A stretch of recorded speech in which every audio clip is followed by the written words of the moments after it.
Welcome दोस्तों, स्वागत है आपका अपने चैनल पढ़ाई लिखाई पे विद मी वीरेंद्र।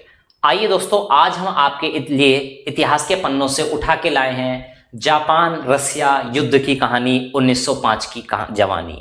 ठीक है, 1905 में कुछ घटनाएं हुई थी। इससे पहले हम आज का वीडियो स्टार्ट करें, आप हमारे चैनल को लाइक शेयर एंड सब्सक्राइब करना ना भूलिएगा और हाँ, बेल आइकन को दबाना ना भूलिएगा ताकि टाइमली नोटिफिकेशन आप तक पहुंचते रहें। चलिए स्टार्ट करते हैं आज का वीडियो। तो बात है सन 1905 की। ठीक है, 1905 में ऐसा क्या हुआ था जो कि ये इतिहास के पन्नों में इतना इंपॉर्टेंट आज भी है। तो देखिए, आप पहले जान लीजिए लोकेशन जापान।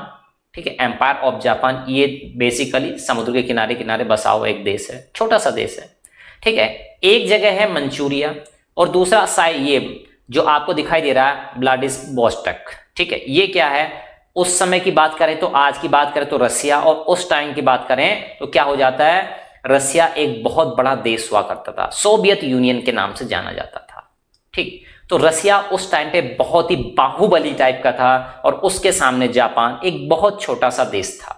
ठीक है, लेकिन हाँ, तकनीकी रूप से काफी सक्षम था, लेकिन रसिया के सामने तकनीक और उनकी सेना कुछ भी नहीं थी।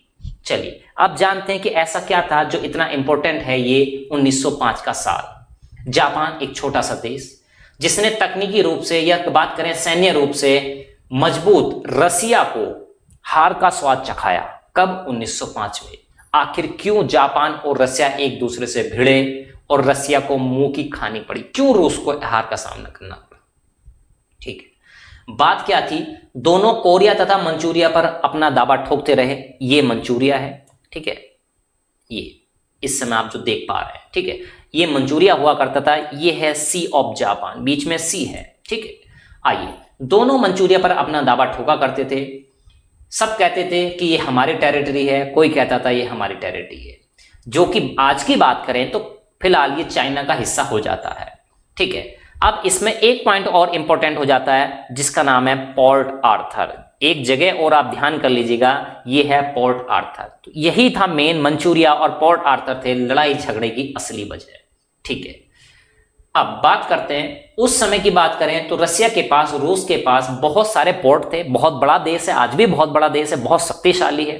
ठीक है, आज उस समय की बात करें तो रसिया के पास काफी पोर्ट थे, लेकिन वो पोर्ट ऐसे थे जो लगभग 3 से 4 महीने बर्फ से ढके रहते थे। वहां पे कोई भी एक्टिविटी कर पाना बहुत मुश्किल हो जाता था, यानी कि रसिया के लिहाज से वो 3-4 महीने के लिए बिल्कुल क्लोज, किसी काम के नहीं रह जाते थे। लेकिन ये जो जगह थी पोर्ट आर्थर, ये जगह ऐसी थी जो कि लगभग साल भर खुला रहता था, वहां ऐसी कोई समस्या नहीं थी।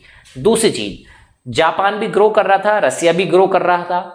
ठीक है, सब अपना प्रभुत्व जमाना चाहते थे, बिजनेस के लिहाज से भी वो फैले जा रहे थे, प्रसार करने की कोशिश कर रहे थे और अपने टेरिटरी को बढ़ाने की कोशिश भी, यानी कुल मिला के एक प्रभुत्व की एक जंग हो रही थी। ठीक, धीरे धीरे आर्म्स की रेस चल रही थी, हथियारों इकट्ठा करने की होड़ बढ़ती जा रही थी। जापान ने, बात करें तो इसी दौरान 8 से 9 फरवरी की बात करें, 8-9 फरवरी 1904 की ये बात है, जब रसिया के कुछ वारशिप्स को, ठीक है, उसके लड़ाकू विमान टाइप के थे, जो है ना वारशिप्स थे, जो कि पोर्ट आर्थर, ठीक है, और चेमुलुपो में खड़े थे, उनको डिस्ट्रॉय कर दे। एक दूसरे से अदावत तो थी, जापान ने उसकी शुरुआत भी कर दी 8 से 9 फरवरी को रसिया के कुछ वारशिप डिस्ट्रॉय करके। अब जब ये एक्टिविटी हुई, 10 फरवरी की बात करें, 8-9 फरवरी को ये काम किया और 10 फरवरी को फिर से जापान ने कहा कि हम रसिया के साथ बार में हैं, युद्ध लड़ रहे हैं, यानी ऑफिशियली जापान ने युद्ध की घोषणा कर दी थी। जब उसने देखा कि रसिया ने कोई बहुत ज्यादा इसका रेस्पॉन्स नहीं दिया है तो उसके हौसले बुलंद होते चले गए, उसने 10 फरवरी को बार की घोषणा, युद्ध की घोषणा कर दी। अब बात करते हैं बैटल ऑफ यालू रिवर। ठीक है, येलो रिवर कह लीजिए या यालू रिवर इसको कहते हैं। ठीक है, तो यालू रिवर में क्या हुआ कि वहां पे लड़ाई चल रही थी।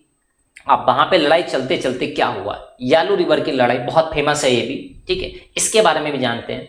ठीक है, तो क्या हुआ भाई, यालू रिवर की लड़ाई अप्रैल मई के दौरान जापान जीत गया। उसका उत्साह बढ़ता जा रहा था इतने बड़े देश के खिलाफ। ठीक है, जापान जो कि एशिया में आता है, एक एशियन देश ने एक यूरोपियन देश को, इतने बड़े ताकतवर मुल्क को यालू रिवर के युद्ध में हरा दिया था।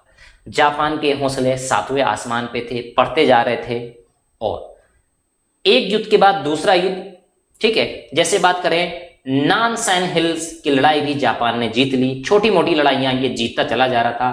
पोर्ट आर्थर फिर से यही पिक्चर में आया, ठीक है। जापान ने सीज कर दिया, इसको चारों तरफ से घेर लिया पोर्ट आर्थर को, यानी मेन लड़ाई यहीं पे चल रही थी कि पोर्ट आर्थर को सीज कर दिया। अब सीज करने से क्या होगा, तो वहां पे जो रशियन सैनिक थे वो वहां पे घिर चुके थे, तो खाना पानी इत्यादि की समस्याएं होने लगी। अब कुछ दिन तो ये सैनिक बर्दाश्त करते रहे, लेकिन अंत में क्या हुआ, इन्होंने वहां से निकलने की सोची। अब जब निकलने की सोची तो ये रशियन येलो सी से होकर, कहां से, येलो सिर से सी, यानी ये यहां से होकर इस तरह, ठीक है, यहां से निकलकर इधर जाने की सोच रहे थे, यानी अपने देश रशिया की तरफ जाने की सोच रहे थे। इन्होंने येलो सी से होकर गुजरने की सोची। अब ये बाहर निकलना चाहते थे। अब भागने की कोशिश में बैटल ऑफ येलो सी हुई, येलो सी में भयंकर युद्ध हुआ। जापान ने रशिया को बहुत नुकसान पहुंचाया, नेवल वार स्टार्ट हो चुका था, बहुत नुकसान हुआ रशिया को। एक भी रशियन शिप व्लादिवोस्टोक नहीं पहुंच पाया। आप ध्यान रखिए, एक भी जहाज नहीं पहुंच पाया था व्लादिवोस्टोक। अब इतना बड़ा नुकसान रशिया का हो चुका था। इसके बाद भी बैटल ऑफ सुशिमा जापान जीत गया, एक के बाद एक बैटल्स जीतता जा रहा था जापान। अब क्या हुआ, रशिया, वहां पे भी आंतरिक हालात खराब थे, जापान को भी कुछ अपनी प्रगति के लिए चीजें करनी थी। तभी कहते हैं ना कि भाई जब लड़ाई झगड़े हो जाते हैं बच्चों में तो बड़े लोग निकल के सामने आते हैं।